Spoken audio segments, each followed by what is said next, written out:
Di antara alat bantu itu agar kita sadar bahwa Allah berkuasa adalah wallazi, Allah juga adalah zat yang ja'ala, menjadikan. Kalau khalaqa menciptakan, kalau ja'ala udah dijadikan, difungsikan. Udah diciptakan, difungsikan. Apa yang difungsikan? Asyamsa, matahari, difungsikan diaan sebagai inti sinar, cahaya. Yang oleh karena itu maka gawe sebab wal qamara nurun, maka bulan jadi ikut bercahaya. Tuh, itu alat bantu. Sadar nggak itu Allah berkuasa? Mari juga kita renungkan hal lain. Apa itu? Wa qaddarahu manazila, maka cara beredar matahari dan bulan itu diatur secara tetap, konstan dan baik oleh Allah, yang kemudian bisa menjadi ukuran-ukuran. Lita'lamu adada sinin, akhirnya dapat faedah dari peredaran itu hitungan tahun, hisab. Akhirnya kita tahu sudah setahun ya, karena melihat bulan beredar sudah 12 kali dalam pola yang sama. Dari situ juga kita tahu al-hisaba, cara menghitungnya. Jadi tadi tuh, apakah yang hebat tukang hisab? Bukan. Ya Allah, hebat amat Allah ya. Sebab kalau Allah ngulah itu bukan ngerubah ya, ngeprank kita. Akhirnya mataharinya dibikin terlambat dikit, ngacu kita acak-acakan itu. Allah dengan presisi menjaga peredaran bulan dan matahari itu. Maka kita dapat dua hal. Yang pertama, jumlah satu tahun itu 12 bulan. Dan cara menghitung. Menghitung waktu, maksudnya kapan sholat subuh, sholat duhur, asar dan lain sebagainya. Ma khalaqallah dzalika illa bil haq. Semua hal itu tadi diciptakan Allah dengan benar. Kalau nggak benar, ya kayak kereta api cepat itu. Akhirnya nggak jadi kan, mundur lagi. Yang terpenting adalah semua tadi itu alat bantu, ayat. Yufassilu, dibuat terperinci oleh Allah. Al-ayati, ayat-ayat tadi, liqaumi ya'lamun, bagi yang mau tahu. Yang tidak mau tahu ya jojo, tidak tahu kekuasaan Allah. Jadi orang harus menunjukkan keinginan tahu kenapa bulan itu gurub, tenggelam, matahari gurub, tenggelam, matahari terbit. Inna fi ikhtilafil lail wan nahari, juga Allah menciptakan ada siang, ada malam, ada siang. Nah itu bukan sembarangan ya. Jadi harus menjadi alat, ayat agar kita mengakui Allah itu maha digdaya.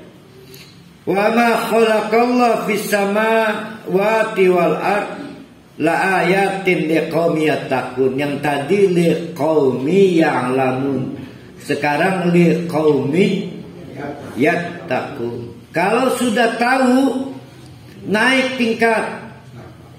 punya rasa keinginan untuk menjauhkan diri dari segala perbuatan yang menyebabkan Allah murka. Banyak ilmuwan, baik ilmuwan yang berkaitan dengan alam semesta, fisikawan, tapi nggak mau menaikkan levelnya menjadi liqaumi yattaqun, sehingga ilmunya tidak membuat takut kepada Allah. Ya karena tidak dapat hidayah, ya, menutup ini. Jadi ayat itu ada ayat al-maktubah, kita nyebutnya Quran, ada ayat-ayat kauniyah. Ayat maktubah sendiri ada yang berisi tentang kisah masa lalu. Berarti sumber wahyu ada berapa? Sumber hidayah ada 3. Wa min khalfihim saddan. Terus apa lagi itu surat Yasin?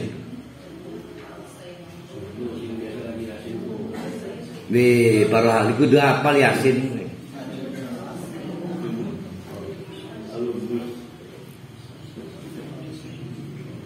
Ada 3 saddan itu. Dari atas ada tembok, dari belakang ada tembok, dan dari depan ada tembok. Sumber hidayah ada 3. Dari atas Al-Quran, dari belakang histori, kisah-kisah sejarah masa lalu. Yang dari depan, ya ini dinamika hidup kita ini. Matahari, bulan, siang, malam, kan terus-menerus terjadi. Daun jatuh, ada yang sakit. Sumber hidayah ada 3. Mau berupa Al-Quran sebagai sumber hidayah dari langit, atau fakta-fakta kejadian masa lalu sebagai sumber hidayah dari arah belakang, atau dinamika hidup manusia yang terus aktual sebagai sumber hidayah dari arah depan. 3-tiganya adalah ayat, alat bantu yang akan memandu kita ke destinasi surga dan neraka. Alat bantu. Ada yang menolak, disebut ghafilun, lalai. Ada yang menerima, ya kita ini gampang tahunya. Yang menerima maka jadi fokus membangun ekspektasi. Mudah-mudahan di alam barzah, alam kubur itu seperti pendahuluan surga. Saya bercita-cita dan berprasangka baik, seperti itulah nasib saya, terekspektasi. Fokus ke sana. Itu Pak, berarti orang itu menerima ayat-ayat Allah. Tapi yang menolak ayat-ayat Allah, maka dia fokus, saya belum percaya akhirat, yang penting siki, saya pengen senang dan bukan nanti, pengen sekarang. Nah itu kita nyebutnya hedonisme. Maka innalladzina, orang-orang yang menolak atau ghafil, lalai pada ayat-ayat Allah, itu berakibat la yarjuna, tidak punya ekspektasi, tidak punya harapan liko anak ketemu Allah. Setidaknya kita pengen ketemu Allah, mau tanya Allah alif lam ra itu artinya apa sih? Gitu kan. Pengen tanya Yasin itu artinya apa sebetulnya? Alif lam mim dan lain sebagainya. Tapi ini ada orang yang memang tidak punya planning untuk bertemu Allah. Apa akibatnya? Waradu bil hayati dunia, cukup senang dengan apa yang ada di dunia. Padahal mah ini cuma 0,1% dari ngerinya di neraka dan dari senangnya di surga yang ada di dunia ini. 0,1.